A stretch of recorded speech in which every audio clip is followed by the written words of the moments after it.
androgynous, lovely character of Ed. The voice is Melissa Fahn.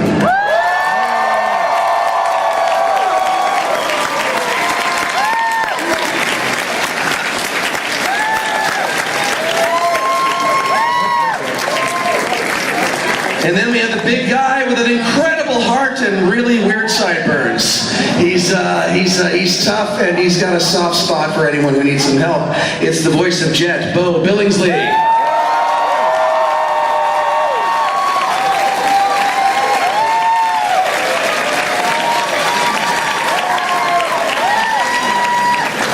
The next is a voice actress who I did my very first series with. We did our first series together.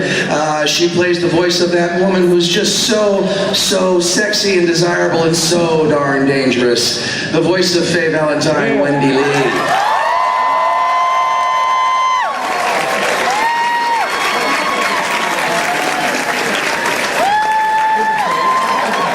Little Vogue there, huh? Next, the coolest guy ever to grace the anime screens. The voice of Spike Spiegel, Steve Blum.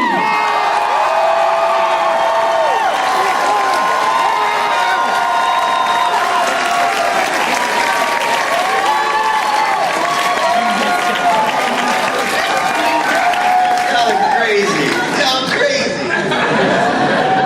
And finally, the Bebop, the captain of the ship, the keeper of the clue, the lady behind the voice of Julia, and also who directed the series, Mary Elizabeth McGlynn, ladies and gentlemen.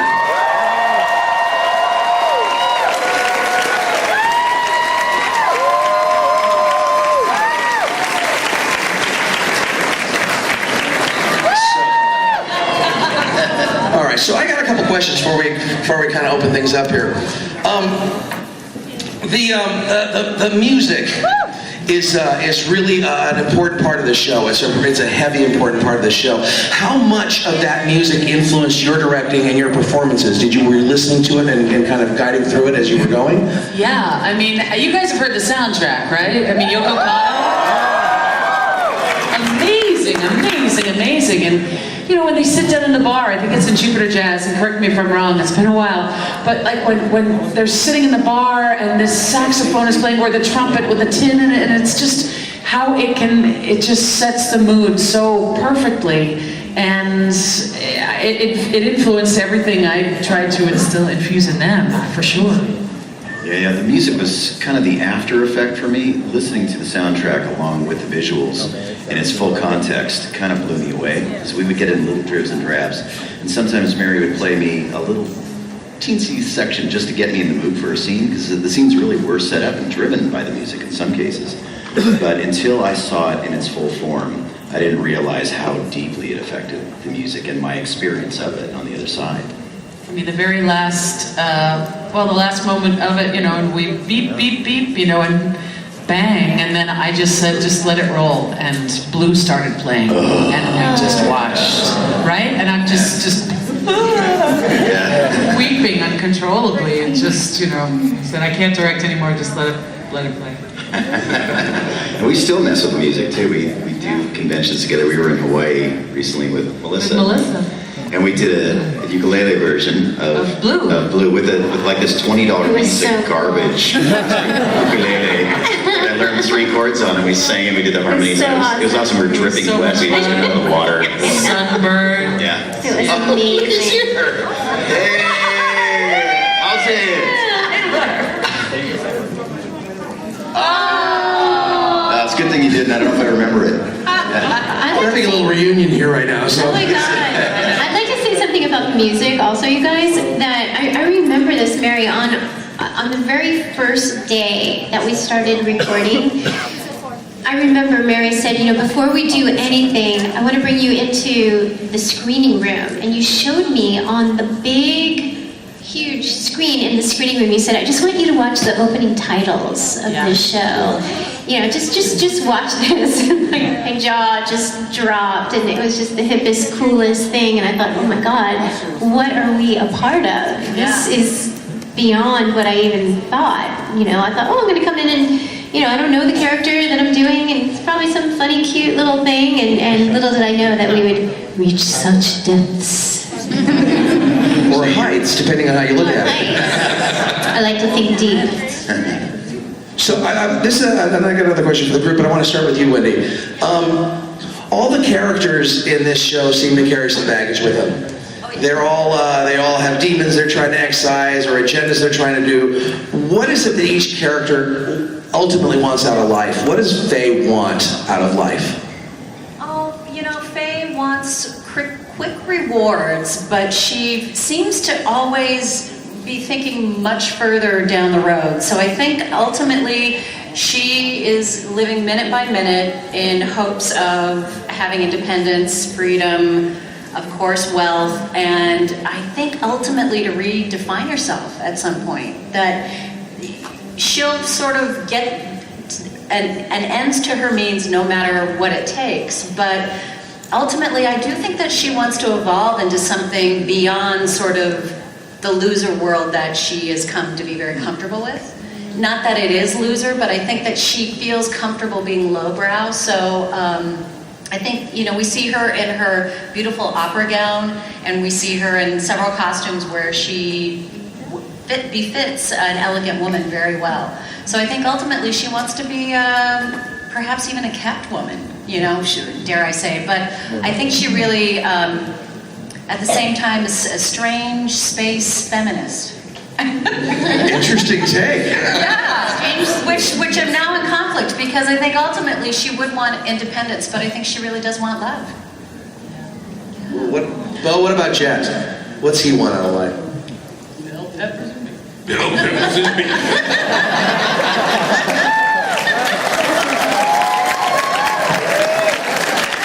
Decent bonsai tree. Well, Jet is, he was a former member of the Inter-Solar System Police Force.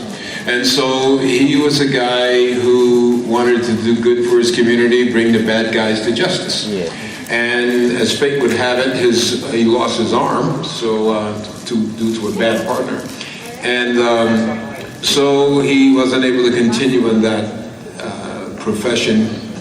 So he became a bounty hunter. And I think that the two things he wants to bring the bad guys to justice, and he wants to have a family. And the crew of the Bebop is his family. That's what he needs.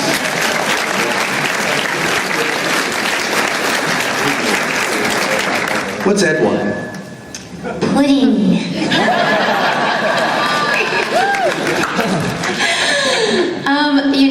We were talking about this earlier, but I think Ed also wants love and a family. And we were saying how all of our characters were survivors and really taking care of themselves probably for too long. And we probably all still have that renegade in our characters, but the fact that they're so joined and they do become this unit and they do become this family, I think that Ed really wants love, and I think Ed is off the chart smart and a genius, and is a kid still, and in an adult world, and Ed could really, she's trying to just take care of herself, and her strength is her brain and her hacking and her ability in that, and who knows, maybe she's just a kid bouncing off the walls and having fun and saying goofy, silly things, but maybe she uses that as well, as her protection. That's where she goes. There are kids who are really genius kids who, have to grow up very quickly, and all they want is to just be a kid. And because of their minds, they're kind of thrusted into an adult world earlier than they might be earlier than expected and earlier than they are ready for. So, maybe that. I'm trying to dig into Ed here. You guys. Or it could be just too much sugar. Just too much pudding. Too much pudding. Steve, one of Spike's strengths is that he's got a kind of laid-back way of approaching things and kind of chills into it, especially when the situation's critical. What's his weakness?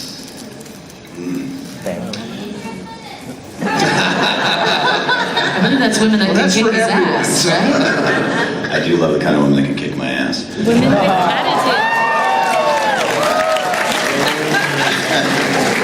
I think his weakness is really having to deal with his own vulnerability, having to feel. I think that's the hardest. That's the hardest thing for Spike. It's easy for him to kick ass. It's easy for him to not care, but for him to actually go to that vulnerable place, I think, is the hardest thing. And I think I connected with that because I didn't realize how hard that was for me until I started recording this show, and particularly in the movie, when I had to go to that place for the scene in the jail cell with Elektra. I had to tap into something that I really wasn't comfortable with. So I think that might have been his Achilles heel. But I ended up with Julie in the end, so it all worked out. Mary, one of the eye catches in the series said, the work which becomes the new genre itself will be called Cowboy Bebop. Pretty prophetic. What is it about bebop that makes that true? Well, I think at the time when we did it, I'd never seen anything like it. And when Melissa said, I don't know if I did it with everybody, but to watch the opening credits, when I got the job from Yutaka Maseba and Kevin Seymour, they said, come on over and we want to show you, the opening credits of this show. And I sat down and my jaw just dropped. And, Kevin Seymour directed Akira and Ghost in the Shell and Code Geass. And I turned to, right? And Kevin Seymour, amazing. And I turned to Kevin and I said, why the boop am I directing this? It was my first series ever. I said, why aren't you directing this? And he says, I have too many shows, Mary, I can't do it. So I just thought, wow, okay. And the more I watched, I couldn't wait every month. And I talked to Mark Handler, who we haven't talked about yet, is our script adapter. Mark wrote the scripts for this, and every month, because we would do 3 episodes a month, I would just wait. It was almost like getting a comic book or something, and the next 3 chapters came out, and I just could not wait. And I've never seen anything like it. It was so westernized, but still had this beautiful Japanese philosophy. It was just like it was a global mixture of ideas and genre and visuals and music. I mean, I think the soundtrack was so reflective of the style of the storytelling because it came at every different angle and it expressed every different. I mean, we explored every different genre on that show. Watanabe-san was just a genius with what he put together, and it's like every week it's another love song, right?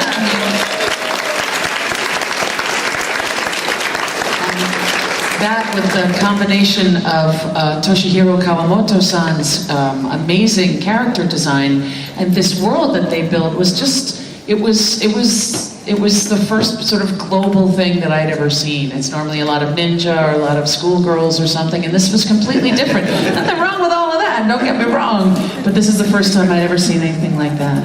Well, I'm glad you brought up the script, because that was actually going to be my next question for all of you about the script adaptation and what you saw and what you were dealing with. How much of the cool part of the show was already in the Japanese and just adapted, and how much was expanded upon or Americanized for the purposes of what you guys were doing? You really would have to ask Mark that, because Mark was the one who translated, or who got the translation, and then he adapted it. So all the cool stuff that Mark, and we came up with some stuff too. The end of Mushroom Samba, Jet says, he's describing what's for dinner, and it's all these different mushrooms. And I said, hey, what if we did shiitake on ice? Because it was just at the end of this episode, and I said, read it as if you're saying S-H-I-T, and it was, so we did have little bits here and there, but mostly it's Mark Handler. It was, and what they did. Because the dialogue was brilliant on the show, so, and what you guys did, so I thought did it come that way to you already? Yes. All right. And Melissa's songs, too, were a great addition. Well, that's great, yeah, I just listened to that. Your work on this. Great. Well, we had a good time. I think those times we would hear, you would say, oh, let's listen to Japanese, but then I just want you to do what you want to do. And we just had a good time. How many songs did you actually record? How many did we Oh, I don't do? know. It was like every episode there was something. There was some little sing-songy thing, but I think we ended up making Edward sing-songy in the way that I would make her sing-songy. I didn't want to do, what was originally done in Japanese, but I remember I wanted to hear her just to get the essence, but I remember just feeling like so free. Sorry, I need to hear it. I felt so free in the sessions because we got to create so much, and we got to just play, and I don't know, there were a handful of songy, singy times. But also just Edisms like spooky. We developed her. I don't take full credit. I think you gave me full reign, Mary. So much and fun. It was awesome. Awesome times. So can I just say something real quick? This is something I don't think any of us ever thought anybody would see this. It was so beautiful, but at the time, it's just like we did it in this booth, Kappa Studios over on Hollywood Way in Magnolia, and I just thought, as like about halfway through the series, I just thought, I don't know that anybody's ever going to see this. I don't know. And if nobody does, that would be such a shame. Little did we know. They saw it. Yeah.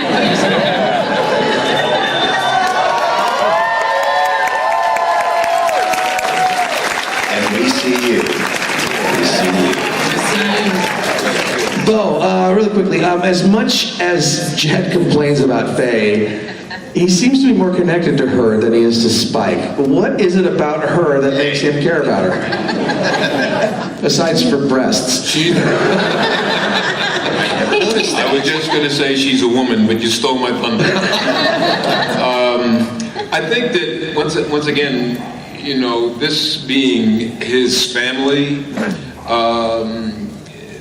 he didn't necessarily look upon them all the time as peers, so much as family members, younger folks who were sowing their wild oats and doing their thing. So that to me, his feelings for Faye were kind of fatherly.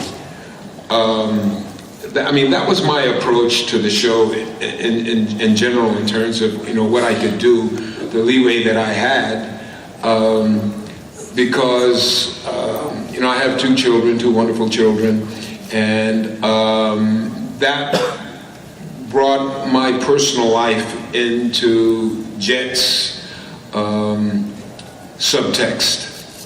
And I did that as much as I could, and in my on-camera life, that's what we do. Acting, when you try to find something in yourself that matches to the character that you're portraying, whether it's voice acting or on camera, I feel.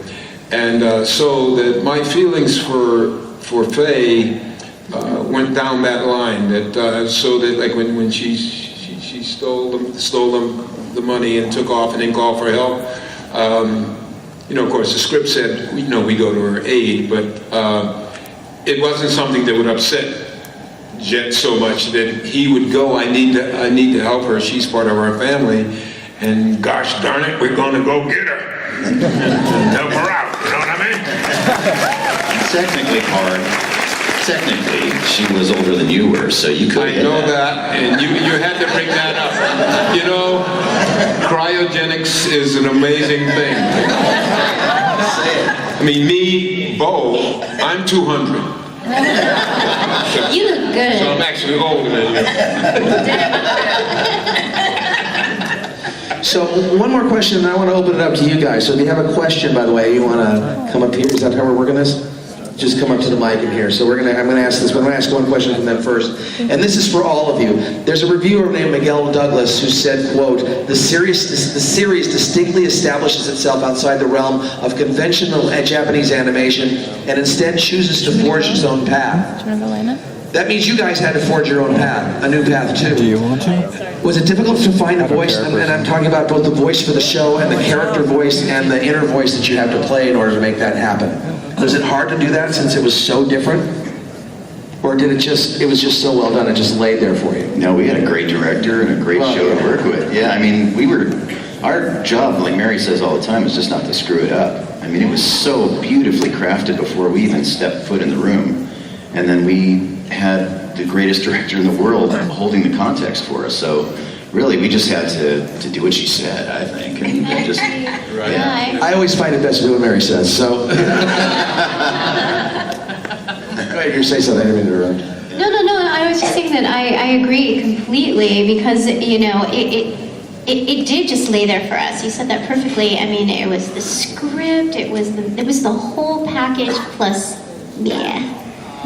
Mary, who we love. But, you know, Mary is an actor first before you became a director. That's why you brought something different as a director for us on this project, and that's really, you got down to it with us as an actor, but then you delicately directed us and guided us, and it was awesome. And the piece itself, the material, the translation, Mark's work, it all was a beautiful package. It was our job just to screw it, not to screw it up. she would even sacrifice her own precious cigarettes for every scene that you saw where I was smoking.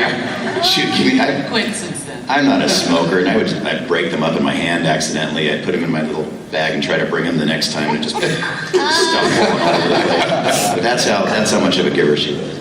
I just wanted to say that it was really important to me that we weren't just emulating the Japanese and just duplicating what was already provided. It was really important to me to put a piece of me and my performance into creating the Western version of this product that already felt like it came from the West in many, many ways.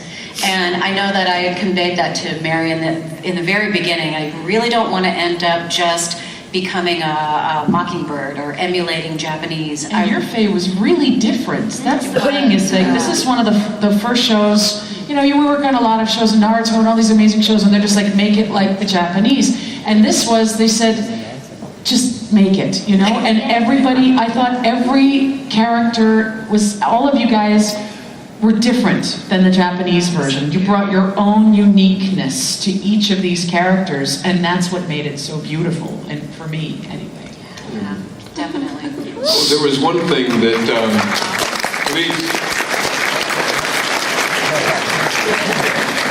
I remember my first session, and we were trying to figure out, well, what kind of voice does this guy have? And you know, being, you know, as an actor, you want to do something really out there, you know, something really different from yourself.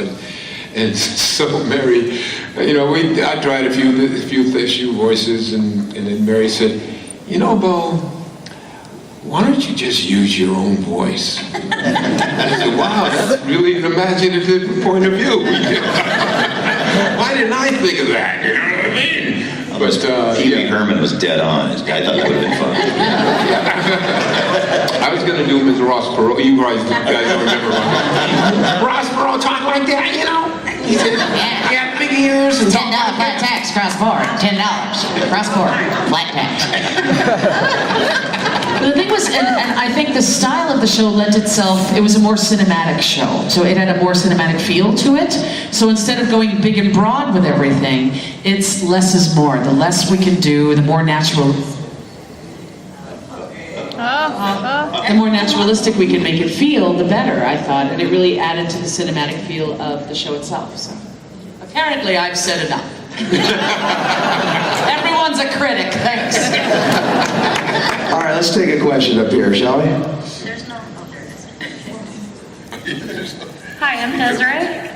I was wondering what the inspiration was for the episode when I need the mushrooms. There you go. There you go.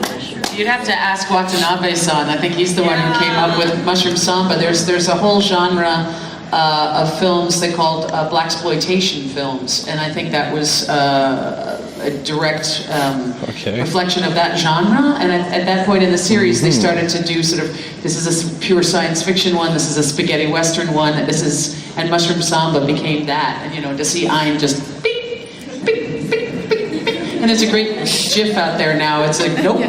Nope, nope, nope, nope, nope, nope. That's one of my favorites, and I'm just like, yay! So I don't know how many television shows, would recommend that you get your dog high. Probably not that many. Sadly, it became a habit for him. That's why he's not here now. He's recovering backstage. Don't do drugs, kids, or dogs. Yeah. But Jet really loved them mushrooms. Yeah, you sure did. Spike was on the stairway. Stairway to heaven, baby. The frog talked to him. What did the frog say to Spike? Do you guys remember? That's right. This here's the stairway to heaven. Yeah. That was great. All right, let's grab another question. He's high backstage, too. Hi, my name is Cooper, and I was wondering, in your opinion, does Spike die at the end of the series? No. Spoiler alert, it's only been 25 years. Some people haven't seen it. I'm right here.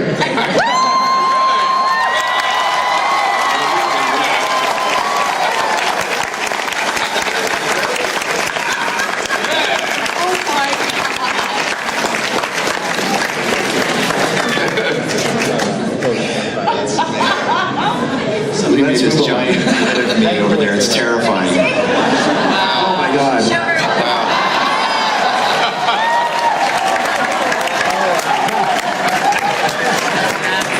I'm gonna have nightmares. And I have that for when he goes out of town.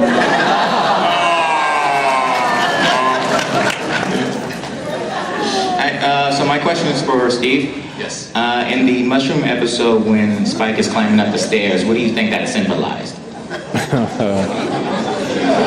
that a foreshadow? Wow. So, yeah. Is it a foreshadow for the last episode? Maybe. I don't know, man. I was just trying to get through the damn thing. I was kind of a newer actor at the time, and I was terrified through so much of that work. I just didn't want to screw it up. So I was looking at the visual, just going, "Oh, that's pretty cool." And I was also a huge Led Zeppelin fan. So, yeah, right? That's my jam. I'm older than all y'all.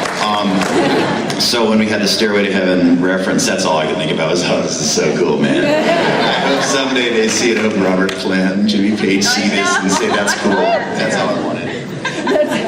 It's a Sisyphus reference. Hi, my name's Alyssa, and I was wondering if you all had a chance to do any episode, like live action, which episode would it be? Mushroom Samba. Yeah. I did that like every year in college. I mean, come on. You knew the answer to that, right? Okay. Yes, this is the Mushroom Samba panel. Hi, I apologize in advance. In Mushroom Samba.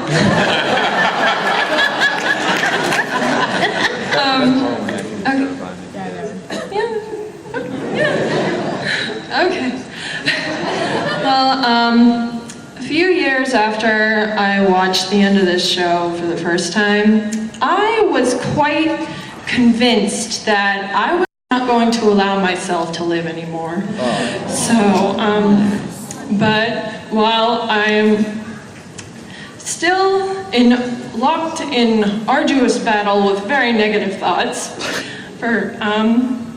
thanks to the people who love me, who are around me,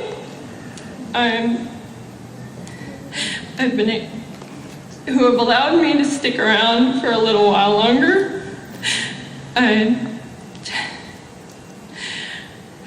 I've been able to see some beautiful things, and I'm able to stand here in front of you and finally say thank you for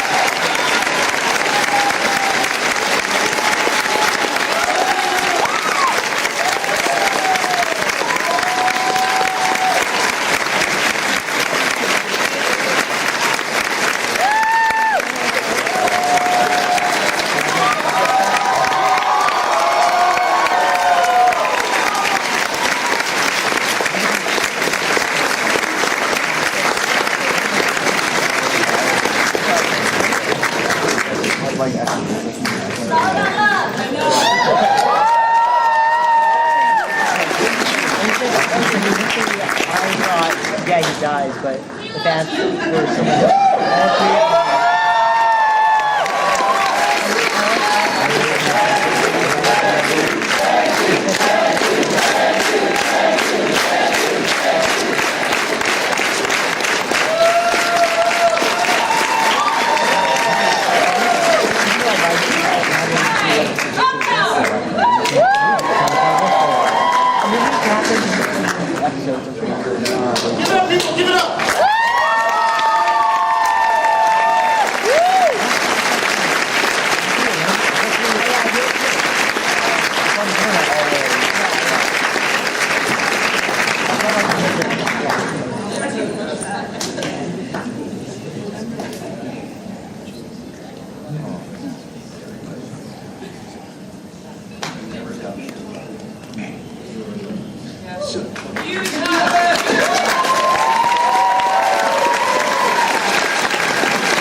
So, just while we're getting back up, for those of you who are going to want, we're going to stand and pose at the end of this thing so you guys can all take pictures, okay? Just so you know.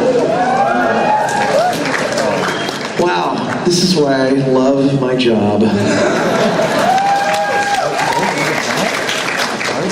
So, while everybody gets back up here and recomposes, let's grab another question, shall we? My name is Jamie.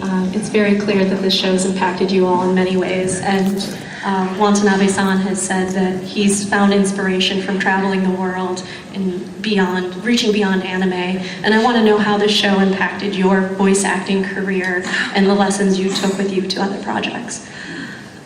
Wow.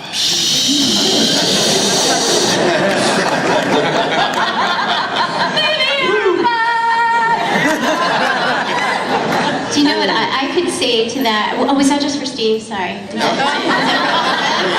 I'm still verklempt over here. Go I'm still verklempt too, you guys. Well, let me just say something on the coattails of what we all got to experience here together a couple of minutes ago.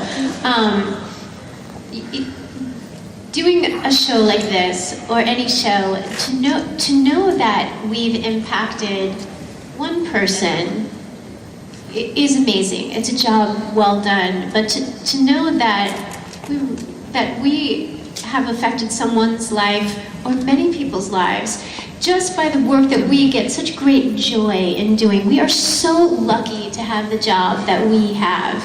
We get to act for a living. This is, we've worked all of our lives, whether it was in music or whether it was coming from acting or from the stage or any part of it.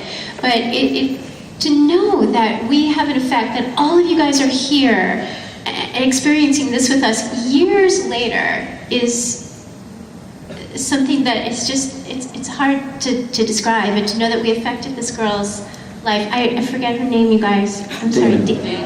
I'm so sorry. I was just so moved by you, and I don't know where she went, but I'm so moved by you, and that you were so courageous to come up here and share that with us, and to know that we somehow gave you a light. Then that's incredible.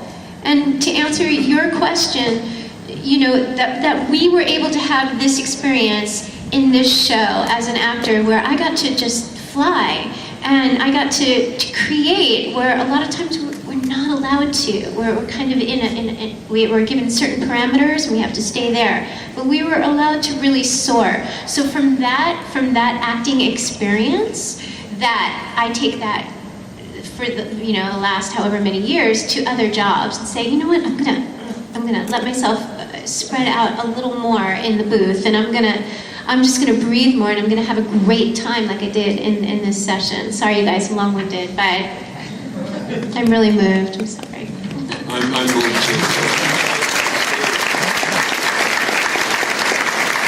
For years, making cartoons and video games and the stuff that we do, I felt like I originally wanted to be a doctor or a scientist or something like that, and I really wanted to do something of value in the world. I really did. And I thought that, farting and belching into a microphone isn't that, but it makes me happy, and it's something I can do.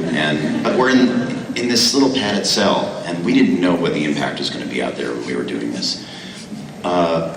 Just getting to do it was enough. Getting to do what we love and be creative and let that stupidity out of my head that had been running around in there for so long was enough.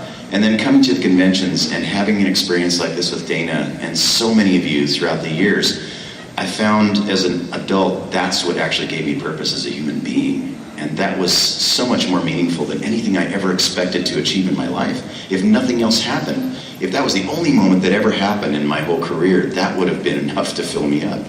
And it just takes it up and overflows, and it affects other people. And the courage that you just showed doing that is going to affect other lives. You're going to be saving lives by doing that. It's amazing. It's really amazing, the after effect and the power of this genre.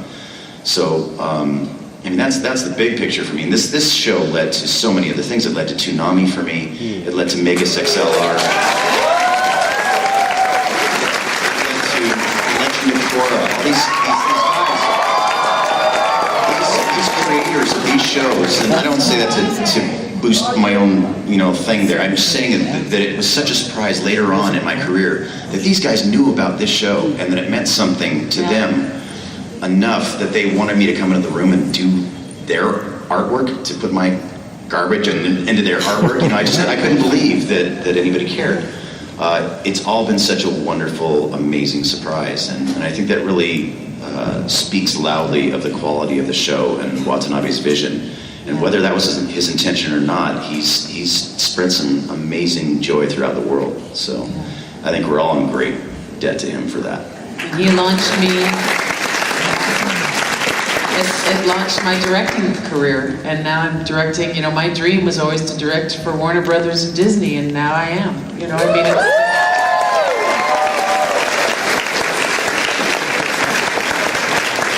to mention the fact that I'm living with Julia now.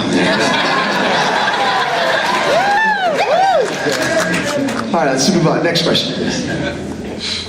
So this one's kind of more open question, but mainly directed at Steve, Wendy, and Bo, because this is kind of Cowboy Bebop, kind of Big O question. So both were series that were fantastic, but had really ambiguous, vague, obscure endings. And so my question was, were you satisfied with how it ended with your character? And if you weren't satisfied, what do you think happened to your characters after the credits roll? I was not satisfied. I was absolutely not satisfied. Other Faye characters. talking now, or you? Yeah. There was a bit of Faye in that, wasn't there? Other characters walk through clouds of fire and smoke and come out the other end. I don't understand it. I saw recently some sort of a top 10 couples top 10 anime characters that should have been a couple, and Spike and Faye were in that, and I still clearly feel. Sorry, Julia.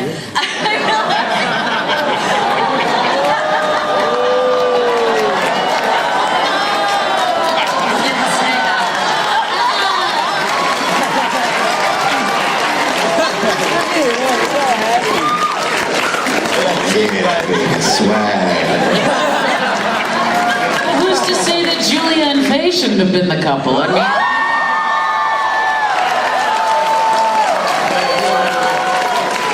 He's still in the middle. So yeah, I really kept holding out for another season. I just kept hoping we would get another season on Bebop so much. And Big O, I am so confused by that show. I can't tell you anything about the ending. If you have info, I'll take it. I was just satisfied to get the gig. I didn't care what happened. I didn't understand that show. I didn't care. It was too cool. That's right. We're on city spot. Still negotiating now. Well, me, I just wanted it to go on and on and on. It was just so much fun and so cool, and it ended.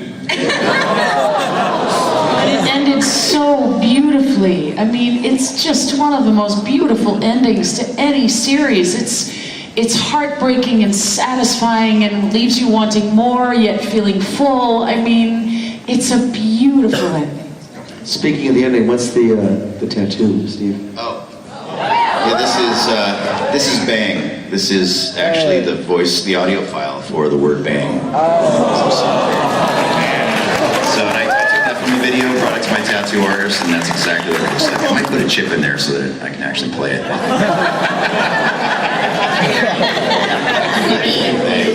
Okay, a couple more questions. It's so creepy. Good, it works. Hi, my name is Craig. I hail from San Diego, California, and I just wanted to, hey, what up? Anyway, though, Represent! yeah, exactly. I don't have a question, but I just wanted to say, like, in a happier note, like, my 17-year-old self wants to say this. Guys, thank you very much for taking me on this crazy space trip. Especially you, and you, all of you. Thank you very much.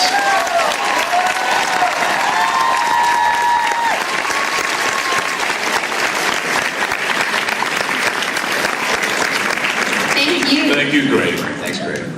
Thank you. Go sit down.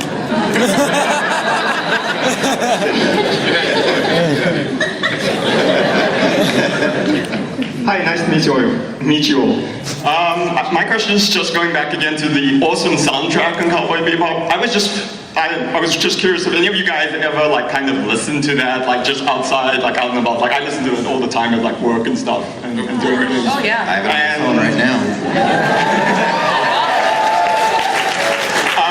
And are you familiar with any of Yoko Kanno's like other music? Do you like from Ghost in the Shell, from Wolf's Rain and stuff? Do you also listen to that? Do you have any favorite tracks? That's a major right there, dude. Yeah.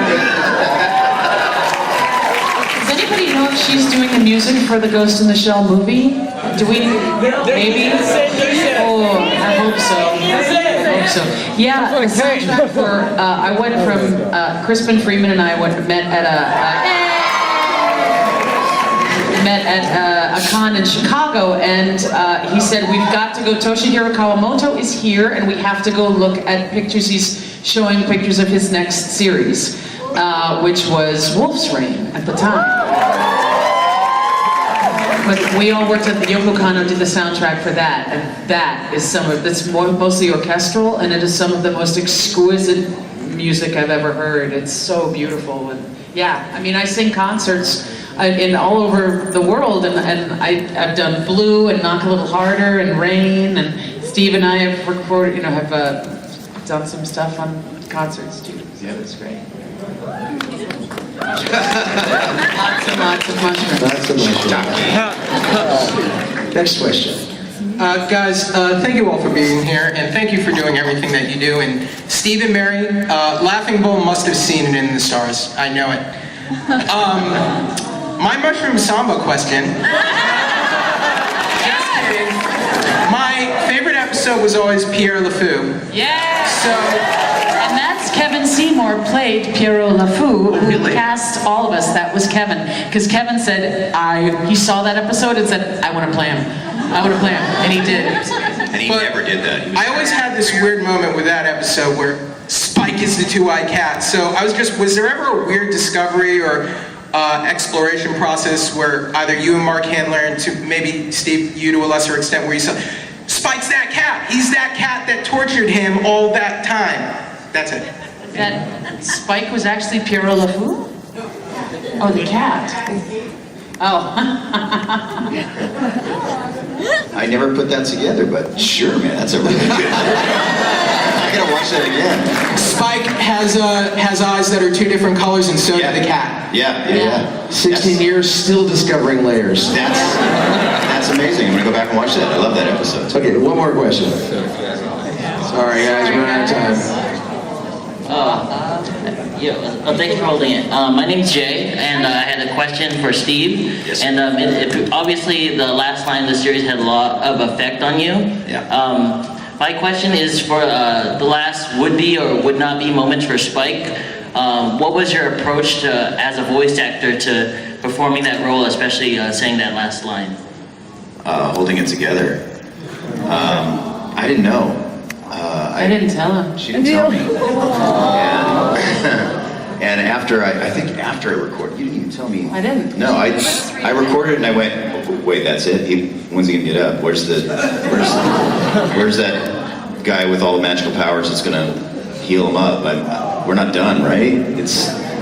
And yeah, I had no I told him idea. not to, don't read ahead, don't, you know. I had no idea, and I think we cried when it was done. Oh, yeah.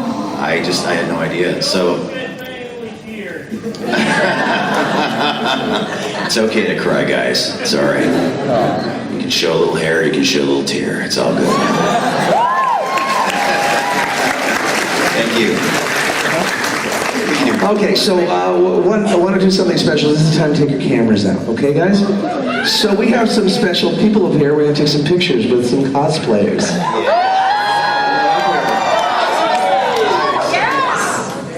So we have, come on up here, no, come up here, come up here.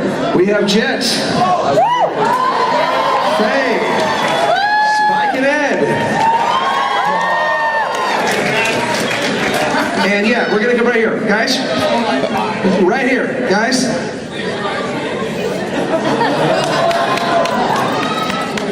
Okay, come over here, let's pose right here where they can see you guys together.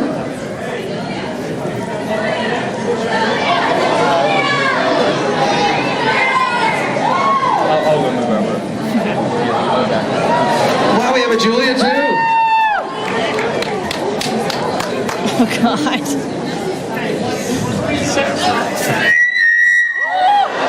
Hot mic. Oh, no. I'm dead. I'm dead. Oh, that was the guy with the neck beard earlier. Yeah. I didn't realize why.